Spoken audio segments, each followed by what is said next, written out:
I'll pop a bottle off of ya. Chain swinging, clang clang, and it costs a lot. Bitch, I'm always at the guala, yeah. And you are not badass beat. Keep on going till you hit the spot. Whoa, I'm a big bag hunter with the bow. She got a big bed, drop it low. Mama called me. Assalamualaikum. Kami kelompok 6 dari Universitas Islam Negeri Raden Fatah Palembang akan mempresentasikan makalah kami yang berjudul Pemikiran Ekonomi Al-Syaibani. Abu Abdillah Muhammad bin Al-Hasan bin Farkat Al-Syaibani lahir pada tahun 132 Hijriah, 750 Masehi di kota Wasit, ibu kota Irak. Pada masa akhir pemerintahan Bani Umayyah, Al-Syaibani pindah ke kota Kufah yang ketika itu merupakan salah satu pusat kegiatan ilmiah. Dalam menuntut ilmu, Al-Syaibani banyak berinteraksi dengan berbagai ulama. Layaknya ulama terdahulu, ialah berkelana ke berbagai tempat seperti Madinah, Makkah, Syria, Basrah, dan Khurasan untuk belajar pada ulama besar. Dari kedalaman pendidikannya ini, Asy-Syaibani dapat membuat kombinasi antara aliran Nahlu al-Rayahidi Irak dan Ahlu al-Hadis di Madinah. Di Baghdad, Asy-Syaibani yang berprofesi sebagai guru banyak berjasa dalam mengembangkan fikih mazhab Hanafi. Imam Asy-Syafi'i sendiri sering ikut dalam majelis pengajian Asy-Syaibani. Berkat keluasan ilmunya tersebut, setelah Abu Yusuf meninggal dunia, Khalifah Harun al-Rasyid mengangkatnya sebagai hakim di kota Irkat. Namun tugas ini hanya berlangsung singkat karena ia kemudian mengundurkan diri untuk lebih berkonsentrasi pada pengajaran dan penulisan fikih. Asy-Syaibani hidup ketika perkembangan fikih Islam mencapai puncaknya. Pada masanya terbentuk dua pola pemikiran fikih yang berbeda.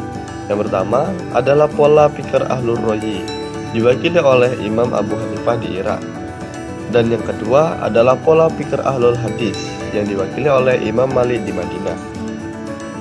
Dalam menuliskan pokok-pokok pemikiran fikihnya, Al-Syaibani menggunakan istihsan sebagai metode ijtihadnya.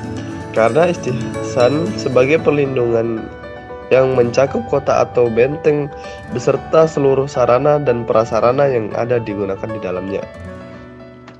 Berikut hasil karyanya yang dapat diklarifikasikan menjadi dua golongan, yaitu yang pertama ada Zaril al-Riwayah, yaitu kitab yang dituliskan berdasarkan pelajaran yang diberikan Abu Hanifah, seperti Al-Mabsud, Al-Jami, Al-Kabir, Al-Jami, Al-Shogir, Al-Syiar Al-Kabir, Al-Syiar Al-Shogir, dan Al-Ziyadat. Yang kedua ada Al-Nawadir, yaitu kitab yang dituliskan berdasarkan pandangannya sendiri, seperti Amali Muhammad fi Al-Fiqih, Al-Ruqayyat, Al-Mukharij fi Al-Hiyal, Ar-Rad Al-Madinah, Al-Ziyadah, Al-Atsar, dan Al-Qabs. Asy-Syaibani merupakan salah satu tokoh ekonomi Islam yang punya dampak yang cukup besar terhadap perkembangan ekonomi Islam. Bahkan Al-Janidal menyatakan bahwa Asy-Syaibani merupakan salah satu seorang perintis ilmu ekonomi dalam Islam.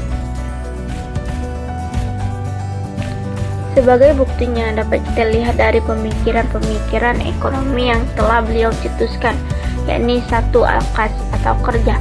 Asy-Syaibani mendefinisikan al-kas atau kerja sebagai cara mencari perolehan harta melalui berbagai cara yang halal. Produksi suatu barang dalam ilmu ekonomi dilakukan karena ia mempunyai utilitas atau nilai guna. Dalam ekonomi Islam, nilai guna tersebut diukur dari kemaslahatannya, seperti yang diungkapkan oleh Al-Syaibani bahwa kemaslahatan hanya bisa dicapai dengan memelihara 5 unsur pokok kehidupan, yaitu agama, jiwa, akal, keturunan, dan harta. Dalam konsep maslahat merupakan konsep yang objektif terhadap laku produsen. Dalam pandangan Islam, aktivitas merupakan kewajiban atau imaratul kaun, yakni menciptakan kemakmuran semesta untuk semua makhluk.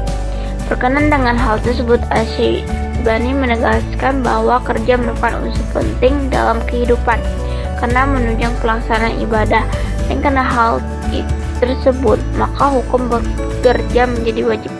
2. Kekayaan dan kekafiran. Menurut Al-Syaibani, sekalipun banyak dalil menunjukkan keutamaan sifat-sifat kaya dan sifat-sifat fakir, sifat-sifat fakir mempunyai kedudukan yang lebih tinggi.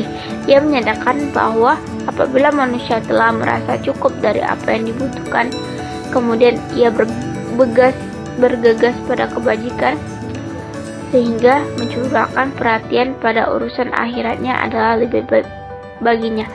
Dalam konteks ini, sifat-sifat fakir diartikannya sebagai cukup kifayah, bukan kondisi meminta-minta atau. Perkenalkan, nama saya Gusti Randa, NIM 2030602231. Yang ketiga, klasifikasi usaha-usaha perekonomian.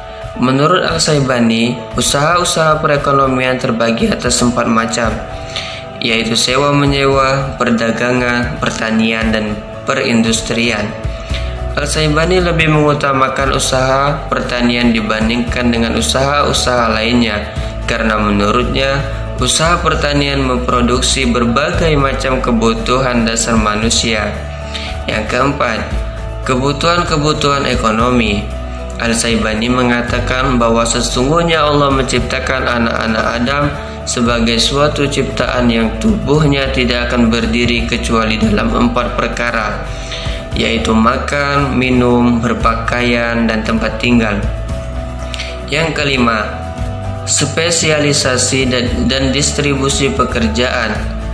Spesialisasi dan distribusi pekerjaan menjadi salah satu topik utama dalam pemikiran ekonomi Al-Syaibani. Al-Syaibani menyatakan bahwa manusia dalam hidupnya selalu membutuhkan yang lainnya. Manusia tidak akan bisa hidup sendirian tanpa memerlukan orang lain. Al-Syaibani melandaskan bahwa seseorang yang fakir dalam memenuhi kebutuhan hidupnya akan membutuhkan orang kaya, sedangkan yang kaya membutuhkan tenaga orang yang miskin. Dari hasil tolong-menolong tersebut, manusia akan semakin mudah dalam menjalankan aktivitas ibadah kepadanya.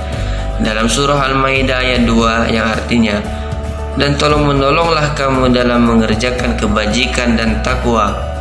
Dan Rasulullah SAW juga bersabda di dalam hadis Bukhari dan Muslim, sesungguhnya Allah Subhanahu wa Ta'ala selalu menolong hambanya selama hambanya tersebut menolong saudara muslimnya. Hadis riwayat Bukhari dan Muslim. Sekian penjelasannya, sampai jumpa dan terima kasih.